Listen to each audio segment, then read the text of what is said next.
Hi, good morning. Hello, good morning. Okay, so let's get started. What is your name, your age, and your major? Where did you grow up? And where and with whom do you live now?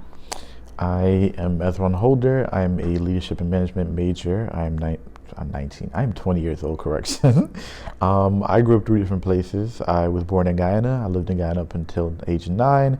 And then from 9 to 16, I lived in Brooklyn, New York. And then from 16 to 20, I've lived in Jersey. And I currently live with all of my siblings, my nieces, nephew, and my parents. That's a great, wow, big family. Yes, too many people. Okay, moving on. What is your favorite genre of music and how does it represent you?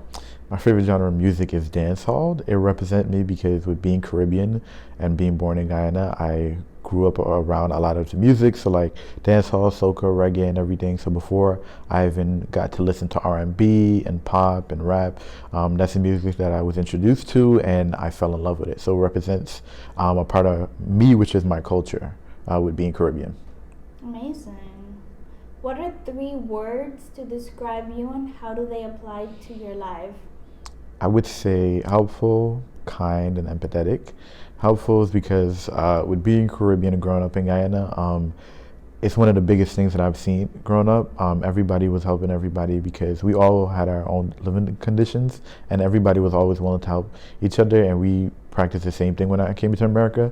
So I'm always just willing to help out, whether it's mock interviews for like HLC or helping out my friends with something. I'm always willing. Kind because that's one of the words that people use to describe me. I'm a very nice person. I've gotten better over the years. I'm a very nice person today. And then I'll say empathetic is because I've experienced a lot, and with having different conversation with my friends, I love to be there for those people because I know that I wish I kind of had like somebody to talk to growing up about a lot of things that I go through and have somebody that's empathetic. So I make sure that I practice that empathetic to those people around me and be there for them and always be an open ears for any time they just want to talk. Oh, that's really good.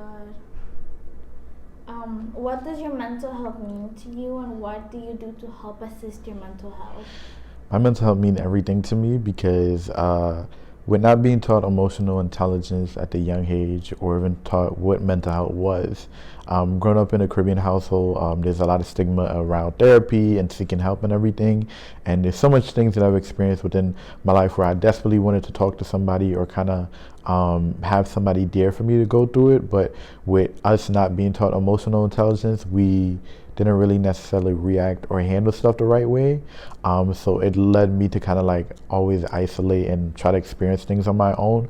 But eventually I just got to a point where it's like I needed to go to talk to somebody. So I have been to counseling before. I've been to therapy twice. And it has been such an amazing resources for me because for me to have somebody that is willing to listen, willing to understand me, my different point of views, willing to hold me accountable for my different thoughts, opinions, or actions. And actively, I make sure that I use the techniques that my therapists have taught me, and I have a daily journal that I write in. So anytime like I have different feelings and emotions and everything, I kind of write in that journal, and I'm able to look back and just look and be like, okay, maybe I was overreacting, maybe I didn't handle that in the most type of way, but making sure that I'm always validating my feelings and giving myself a room to feel whatever I'm feeling. Great.